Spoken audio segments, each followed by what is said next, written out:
Hello viewers, ఎలా ఉన్నారు అందరూ? వెల్కమ్ టు అవర్ ఛానల్ సౌందర్య లహరి. ఈరోజు ఈ వీడియోలో నేను భోగి రోజున భోగి పూజ విధానము, అలాగే భోగి పళ్ళు ఏ సమయంలో పోయాలి, ఎందుకు పోయాలి, ఏ వయసు పిల్లలకు పోయాలి, మొదట భోగి పళ్ళను ఎవరు పోయాలి, ఆ తర్వాత పసిపిల్లలకు కొంతమంది నన్ను కామెంట్ సెక్షన్లో అడుగుతున్నారండి నా ప్రీవియస్ వీడియోస్ చూసి. పసిపిల్లలకు భోగిపళ్ళు పోయవచ్చా, ఆనవాయితీ ఉన్న వాళ్ళే భోగిపళ్ళు పోయాలా, ఇద్దరు పిల్లలకి కలిపి ఒకేసారి భోగిపళ్ళు పోయవచ్చా, ఆ తర్వాత భోగిపళ్ళు పోసిన తర్వాత ఆ పళ్ళను నాణేలను ఏం చేయాలి, ఈ భోగిపళ్ళల్లో ఏమేమి కలపాలి, ఇలా చాలా సందేహాలు అడిగారండి. వాటన్నిటికీ కూడా ఒకటే వీడియోలో నేను సమాధానం చెప్తున్నాను. వీడియో చివరి వరకు కూడా చూసి ఇంకా మీకు ఏమైనా డౌట్స్ ఉంటే నన్ను కామెంట్ సెక్షన్లో అడగండి, తప్పకుండా రిప్లై ఇస్తాను.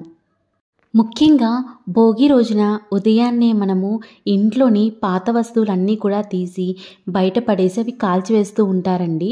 అలా కుదిరిన వాళ్ళు చేయొచ్చు, అందరూ చేయాలని లేదు.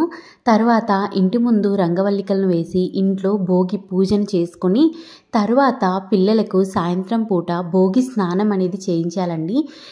భోగి స్నానం ఏ సమయంలో చేయించాలి అంటే సాయంత్రం 4 నుంచి 6 గంటల లోపు ఎప్పుడైనా కూడా చేయించవచ్చు. పిల్లలకి భోగి స్నానం అనేది చేయించిన తర్వాత మనము ఇలా భోగి పళ్ళు అనేవి పోస్తామండి. ఈ భోగి పళ్ళల్లో మనం ఏమైనా 5 రకాలు కలుపుకోవచ్చు. భోగి పళ్ళు అనగా ముఖ్యంగా రేగు పళ్ళండి. ఈ రేగు పళ్ళు అయితే ఉండాలి. ఇందులో మనము పిల్లలకి చాక్లెట్స్ అంటే ఇష్టం కదా, అలాగే చాక్లెట్స్ని, అలాగే నాణేలని, చిల్లర నాణేలు ఉంటాయి కదా, రూపాయి కాయిన్స్, 2 రూపాయల కాయిన్స్, ఆ 2 రూపాయల కాయిన్స్ని, అలాగే బంతిపూలు రేకులు, అలాగే 5వది వచ్చేసి చెరుకుగడ ముక్కలు ఉంటాయి కదండి, అది. ఈ 5 కూడా కలిపి మనం భోగి పళ్ళను తయారు చేసి వాళ్ళ మీద పోయాలండి. ఇలా మనం భోగి పళ్ళను పిల్లలకి పోస్తే వాళ్ళకి ఉన్న దిష్టంతా కూడా పోతుంది. ఈ భోగి పళ్ళని అందుకే పోస్తారండి, చిన్న పిల్లలకే పోస్తారు. 9 సంవత్సరాల లోపు 12 సంవత్సరాల లోపు పిల్లలకి మాత్రమే పోస్తారు. ఎందుకంటే చిన్నపిల్లలకి దిష్టి ఎక్కువగా తగులుతుంది కదా, కాబట్టి ఈ దిష్టి అంతా పోవడం కోసం మాత్రమే ఈ భోగి పళ్ళు అనేవి పోస్తూ ఉంటారండి. అయితే ఈ భోగి పళ్ళను ఏ సమయంలో పోయాలంటే సాయంత్రం 6 గంటల సమయంలో పిల్లవాడిని తూర్పు దిక్కుగా కూర్చోపెట్టి ఈ భోగి పళ్ళు అనేవి పోయాలి. అయితే ఉదయం పూట కూడా పోయొచ్చండి. సాయంత్రం కుదరని వాళ్ళు మాత్రమే ఉదయం పోసుకోవచ్చండి, లేదంటే సాయంత్రం పోసుకుంటేనే మంచిది. ఎందుకంటే దిష్టి అనేది మనం రాత్రి పడుకునే వేళలోనే తీస్తాం కదా, అందుకనమాట. మొదట ఈ దిష్టి అనేది అమ్మ తీయొచ్చండి, లేదు అనుకుంటే పిల్లవాడి నానమ్మ కానీ అమ్మమ్మ కానీ ఎవరైనా కూడా పోయవచ్చు. ఏ వయసు పిల్లలకి పోయాలి అంటే మనము 9 సంవత్సరాల లోపు పిల్లలకి, లేదంటే 12 సంవత్సరాల లోపు పిల్లలకి పోయొచ్చండి. మొదటైతే అంటే మినిమం కనీసం ఒక 6 నెలలు లేదంటే సంవత్సరం పిల్లల నుంచి పోయాలండి. 6 సంవత్సరముల కన్నా కూడా తక్కువ ఉన్న పిల్లలకి పోస్తే వాళ్ళ తలపైన ఆ బ్రహ్మరంధ్రం అనేది ఇంకా పూడుకొని ఉండదు కదండి. అయితే వాళ్ళకి కొంచెం గట్టిగా తగిలినట్టు పడవచ్చు. ఒకవేళ అలా ప్రాబ్లం లేదు, మెల్లగానే పోస్తాము అనుకుంటే పోయొచ్చండి. కాకపోతే పోయకపోవడమే మంచిది.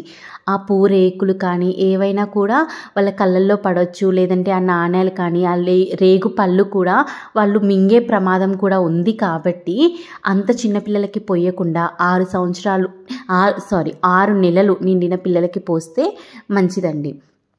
తరువాత ఇది ఆనవాయితీ ఉన్నవారే భోగిపళ్ళు పోయాలా అని అనుకుంటున్నారండి. దీనికి ఆనవాయితీ ఏం అవసరం లేదండి, మన హిందువులు అందరూ కూడా పోయొచ్చు. అలాగే 2 పిల్లలకు ఒకేసారి భోగిపళ్ళు పోయొచ్చు అంటే 2 కాదండి, నెంబర్ ఏం పని లేదు, ఎంతమంది పిల్లలకైనా కూడా ఒకేసారి పోయొచ్చు. ఆ తర్వాత ఈ భోగి పళ్ళు పోసిన తర్వాత పళ్ళను నాణేలను ఏం చేయాలి అని అడుగుతున్నారు కదా. ఆ పళ్ళను ఇంకా పూల రెక్కలు ఉంటాయి కదండి, అవన్నీ కూడా తీసేసి దిష్టి తీసినవి కదా, అవి డస్ట్బిన్లో పడేస్తే మంచిదండి. తర్వాత ఆ నాణేలు, చాక్లెట్లు ఎవరికైతే దిష్టి తీస్తామో వాళ్ళు తినకుండా రిమైనింగ్ వేరే పిల్లలు కానీ, లేదనుకుంటే బయట కొంచెం ఏమన్నా లేని పిల్లలు ఉంటారు కదా, ఆ పిల్లలకి ఇచ్చేయొచ్చండి. కానీ ఎవరికైతే దిష్టి తీస్తామో వాళ్ళైతే ఆ రేగు పళ్ళను తినకూడదు, ఆ చాక్లెట్స్ కూడా తినకూడదు. అలాగే ఆ నాణేలను కూడా ఆ పిల్లలకి, వేరే బయట పిల్లలకి ఇచ్చేయచ్చండి, ఏం కాదు. కానీ మనం ఇంట్లో పెట్టుకోకూడదు, ఎందుకంటే అవి దిష్టి తీసేసినవి కదా. సో బయట ఎవరికైనా ఇస్తే చాలా మంచిది, ఆ దిష్టి అంతా కూడా పోతుందన్నమాట. అలాగే నేను నా ప్రీవియస్ వీడియోలో ఈరోజు గోదా కళ్యాణం చేస్తారు కదండి, అలాగే ఇంట్లో కూడా పూజ చేసుకుంటారు కదా. ఈ గోదా కళ్యాణము, ఇంకా ఈ పూజ చేయవలసిన సమయము, భోగి స్నానము చేయవలసిన సమయము, అలాగే పిల్లలకి భోగి పళ్ళు కరెక్ట్గా పోయవలసిన పంచాంగం ప్రకారం పోయవలసిన సమయము, అలాగే భోగి మంటలు వేయవలసిన సమయము, మకర జ్యోతి దర్శనము, సంక్రాంతి, కనుమ, ముక్కనుమ, తిథి, వారం, నక్షత్రం, ఇవన్నీ డీటెయిల్స్ నేను ఆల్రెడీ ప్రీవియస్ ఒక వీడియో చేశానండి. ఆ వీడియోలో అన్నీ చెప్పేశాను నేను. ఎవరైనా ఆ వీడియో మిస్ అయినట్లయితే నేను డిస్క్రిప్షన్ బాక్స్లో లింక్ అనేది ఇస్తానండి, ఆ వీడియో చూసేయండి. ఈ వీడియో మీకు నచ్చితే లైక్ చేయండి, ఇంకా ఎవరికైనా యూజ్ అవుతుంది అనుకుంటే షేర్ చేయండి. అలాగే నా ఛానల్ని సబ్స్క్రైబ్ చేసుకొని పక్కనే ఉన్న బెల్ ఐకాన్ని క్లిక్ చేశారనుకోండి, అప్పుడు నేను ఫ్యూచర్లో ఏ వీడియో చేసినా కూడా మీకు వెంటనే నోటిఫికేషన్లో వస్తుంది. Thank you so much.